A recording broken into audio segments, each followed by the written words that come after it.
আজকে আমরা চলে গেছিলাম ফুলিয়ার খুব কাছেই প্রফুল্লনগরে লা বিস্ট্রোতে।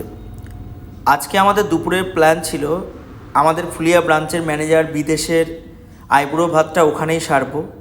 সেই পরিকল্পনা অনুযায়ী আমরা সকলে দুপুরের মধ্যে কাজগুলো সম্পূর্ণ করে আমরা পৌঁছে গেলাম লা বিস্ট্রোতে।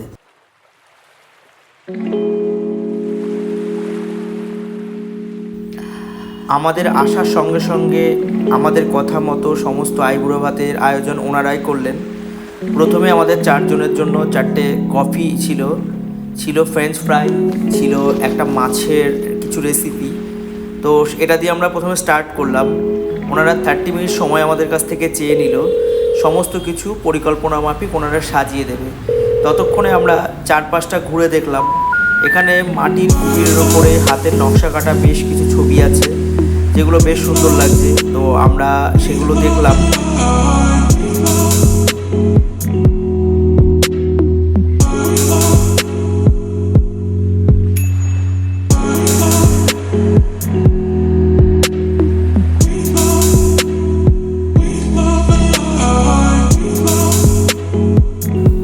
ওনারা মাটির থালায় সমস্ত কিছু সাজিয়ে দেবে পুরোনো দিনের স্টাইলে।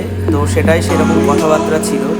তো সেইভাবে ওনারা অ্যারেঞ্জ করছে, মাটির থালায় কলা পাতা দিয়ে সব কিছু সাজিয়ে নিয়ে এসছে। জল, একটা ভেজ ডাল,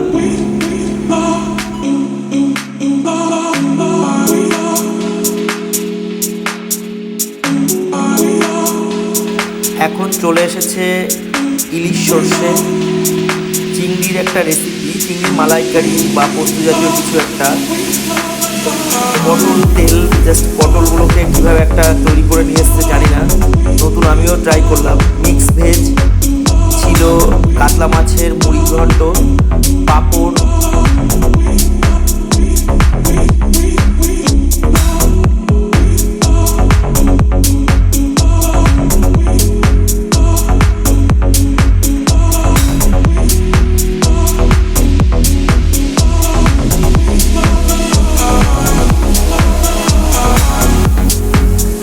চাটনিটা খুব সুন্দর ছিল বলতেই হয়।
এবার চলে এসেছে মাটন হান্ডি, এটার জন্যই আমরা সবাই অপেক্ষা করছিলাম।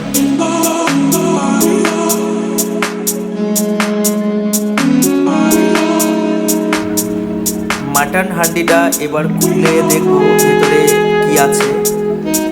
তো খুলে প্রথমে দেখলাম 1 পিস আলু আর 4 পিস মাটন ছিল।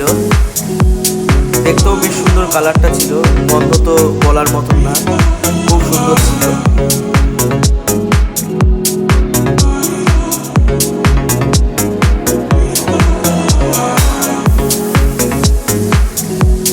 কাতলা মাছের পিসটাও খুব বড় ছিল, দেখার মতন। এটা ইলিশ সর্ষে, ইলিশটা সাইজে ছোট ছিল। চিংড়ি মাছের মালাইকারিটাও বেশ সুন্দর ছিল, এটা আমার খুব পছন্দ। এটা পটল তেল দিয়ে কিছু একটা করেছে, এটা মিক্স ভেজ ছিল।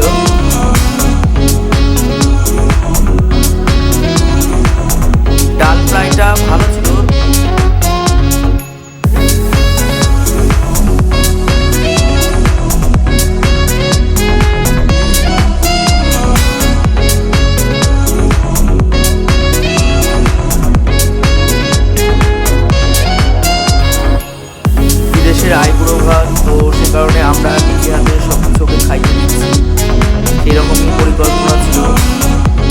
একটা কাঁচা লঙ্কা প্রথমত মুখে ধরলাম।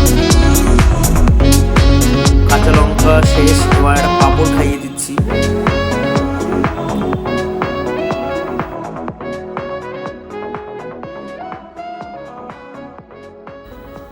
শুভঙ্কর ওকে নিজে হাতে একটু স্যালাড খাইয়ে দিল।